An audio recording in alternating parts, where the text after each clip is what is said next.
We got some breaking news out of the NFL where the Browns are set and hired who? Todd Monken as their next HC there to take over Dog Pound. Our Jonathan Jones and Matt Tennis reporting that first there. He served as the Ravens offensive coordinator for the past 3 seasons. We know how he did with Lamar. This would be Monken's return to Cleveland after serving as the team's OC back in 2019 before taking a job with Georgia under Kirby Smart there. At just under 60 years of age, this would be his first head coaching job in the NFL. Monken will take over as the Browns team that, of course, won just one playoff game this century. Not good, but take a look at his resume so far when it comes to being the head man of any offensive there. I mentioned there, you had Lamar, you had Stetson Bennett, back-to-back national championships, the Browns in 2019, Baker Mayfield there and others, and Bucks OC in 2016 and 18, then Southern Miss when he was the HC for 2 seasons, 13 and 25, but as usual, it seems like a QB guru.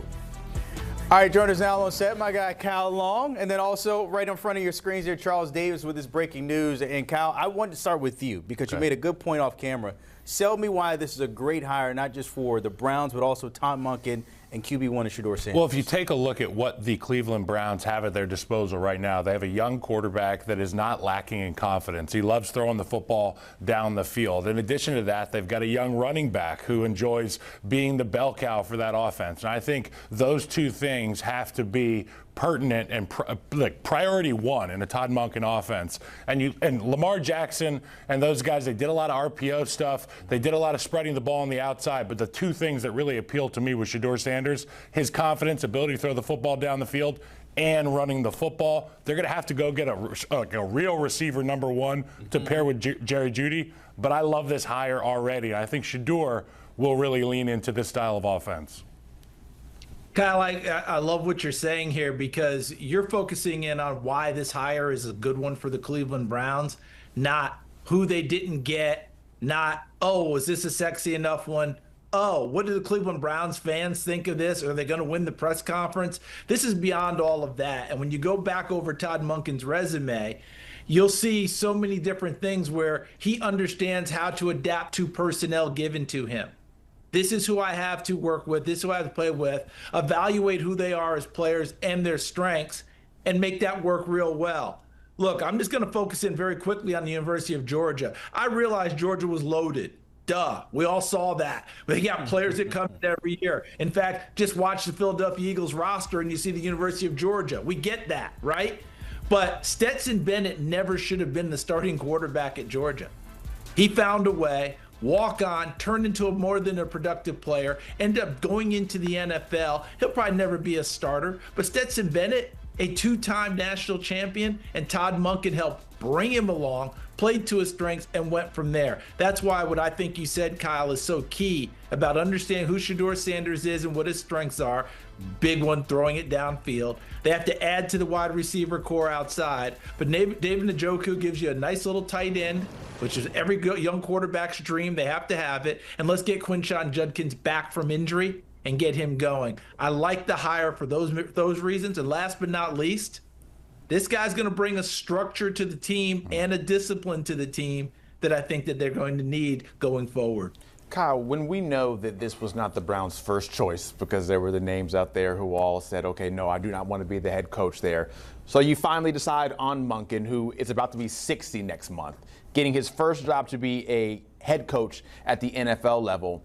How do you get inspired for this, despite all the reasons that you like it from the offensive side? Like, from an organizational standpoint, knowing like, okay, we got someone, but like, Well, pump the brakes a little bit because what do coaches always try to convince their teams of? We're the underdogs. Nobody picked us. Well, this is a situation where if you want to lean into that underdog mentality, be like, well, this is the guy that chose us. And there was a bunch of guys who didn't. So when I'm in that team meeting as a player on day one and I'm hearing Todd Monken speak, I'm like, this is the damn guy that chose me as a player, and the guy sitting next to me, and the guy sitting, and our quarterback, who everybody's pointed their finger at. So I'm excited for this group, and I'm glad you mentioned Njoku as well because he's bringing another bad joker to the huddle as well, and Harold Fannin.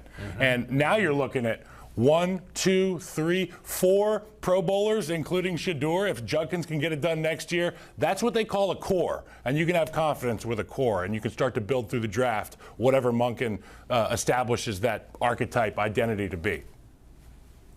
I'm just going to follow up on that because how I forgot about Fannin, that just tells you where my brain is right now. I need to take it out and give it some air. But to bring that youngster in, to give you two tight ends who are not just wide tight ends, meaning line of scrimmage, block you people. Both of them can move. Both of them can get downfield, get into the seams. I remember when Fannin was coming out in the draft, and I had someone tell me, you know, he's kind of awkward. He's a little stiff. And I said, yeah, he caught 100 balls stiff. You might want to find a way to get him to football. And he carried that over into the NFL because if they didn't have that evaluation, he's a higher draft pick. But let's take it to the next step now with Todd Monken, because it's not going to just be obviously taking care of the offense, which feels like job one. What are they going to do on the defensive side of the ball now? Jim Schwartz has done a fantastic job, and he thought he was going to get this job. All right. He was a prime candidate to get it. I realize he's under contract. I don't think anyone who's human is going to say, well, Jim, if you got other opportunities, we're holding you to this contract. I don't see any way possible he stays. I know they're got to ask, but there's almost no way possible he stays. He thought this was going to be his job. And in fact, I'm quite sure he told everyone in the job, like, hold on a second. You're interviewing me for the job. You realize I've been the best part of this team, my unit, for the last 4 or 5 seasons. Why am I not getting this job? So they've got to figure out what they're going to do defensively. But Myles Garrett helps you attract a defensive coordinator, that's for sure. I was going to say, since 2023, Schwartz has been maybe the biggest piece in Cleveland that's kept them relevant, because we always talk about a top 5, top 10 defense with the Browns. It's always been the offensive side of the ball. Kind of want to touch on something you mentioned, the underdog mentality now with Monken there. How long of a leash does he have to turn him into a contender? Knowing that division, it's always been upside down, 7 wins, 8 wins will get you to the top of the division. How long do they have? I'm not sure I have a real good answer for you. But the good news for Todd Monken is there's turnover in Pittsburgh. And there was questionable non-turnover in Cincinnati. And there's been up and down with Joe Burrow and his health. And obviously, that's a sleeping giant with the Bengals. The Steelers, they have a lot of questions to answer. The Ravens, obviously, they still have Lamar Jackson. So it's going to be interesting to see how things go. But I think if they're going to circle the wagons, they're going to say it's us against the world. It's Shedeur Sanders against the world, and let's build a bully. And bullies have won historically in the National Football League. I love where you're going with this. Remember, brand new head coach Baltimore, brand new head coach in Pittsburgh. Even though there's a track record with the Pittsburgh head coach, it's still a new place. And who's going to play quarterback? You flip it over to Baltimore. Lamar's got to get in tune with Jesse Minter and crew, defensive coach coming in, who's going to run the offense, blah, blah, blah. And as you mentioned, Kyle, Cincinnati, it always seems like they're on the verge, but they never quite get there in the last few seasons. So can people make it work? Absolutely. And if you're talking about an us against the world mentality, all Todd Monken has to do is go in front and write down the numbers 4-13. Then write down the numbers 13-4. Jacksonville, 4-13, 13-4. New England, back-to-back 4-13s, 13-4. New England's in the Super Bowl. All right, first year under Mike Vrabel. You shoot as high as you need to shoot, and I'll leave it with this. I'm at the Senior Bowl in Mobile, and someone yesterday said to me about the Cleveland job before Todd Monken was hired, about the people who are pulling their names out of consideration, doing other things.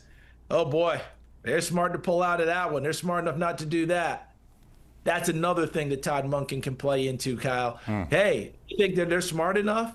Are you kidding me? There's 32 of these jobs in the world. This is one of the best jobs going. I'm here. Let's go get this thing done. So here we are rallying for Todd Monken. I don't think the Cleveland fans are going to do that, but they may have gotten the right guy. Yeah, sometimes you just need a little bit of luck in it to fall into place for you. Kyle, I'm wondering what you think about the Deshaun Watson situation of all this, because obviously JJ reporting that they're going to enter week 1 presumably with Shedeur Sanders as the starting QB, but Deshaun Watson's still under contract through 2026. He comes back and he's healthy. You have Dylan Gabriel. What do you do with that QB room? Hey, look, This is probably the earliest in the offseason I've been asked about a backup quarterback. Shedeur Sanders is the quarterback for that team. Obviously, they made a heavily expensive decision a while back to have Deshaun Watson, and they've been bleeding out because of it as a roster. You just got to wait it out. I mean, that's really all you can do at this point in time. Focus on the other guys in that building. There's going to be 53 guys on the active roster. I'm not saying Deshaun Watson will be the backup or not, but right now you focus on who your starters are going to be, and that's all you can focus on. Absolutely. Look, to me, Shedeur Sanders is the starter on this team. Dylan Gabriel's the backup, which I think is what he's going to be for his career and can be a good one. And I'm finding a way. I'm calling Denver. I'm checking, how did you do this with the Russell Wilson contract? How did you structure it all? I'd get Deshaun Watson out of town. This shouldn't even be a discussion we're even lingering over anymore. It's over. It's done. Figure it out and move forward with other people. And also check the draft, because there's no reason you shouldn't draft another quarterback again. Yeah, Browns moving forward. That's the answer right there. That's a good one there. I like That's that. the answer right there, CD. That's a front office answer right there when it comes to Charles Davis. Hey, before we let you both of you guys go, we need the grades on both sides between Todd Monken taking the job and the Browns hiring. CD, you got first word. Oh, to me, this is a B+, because I think Todd Monken's a heck of a coach. And the Browns put in their time. I really thought they were going to go with Jim Schwartz, but Monken makes sense because of what they have to do with the quarterback. You know, I never got anything higher than a C in school. Me and Charles are a little It's bit curved different. here. It's okay. But a B in my house, people are throwing a party. I'm going to give a B to the Cleveland Browns. They should be partying right now. That's the greatest go probably 4.0 in the long household apparently. Let's We appreciate it, fellas. CD and Kyle Long in that breaking news. Todd Charles. Monken, the new head coach of the Dog Pound in Cleveland. Take a look at the standings from a season ago. You heard Kyle, they're saying, look, they are underdogs, so they have a way to go. But we know how that AFC North, how it can go sometimes. Sometimes it's the Steelers, Ravens, Bengals when they want to show up.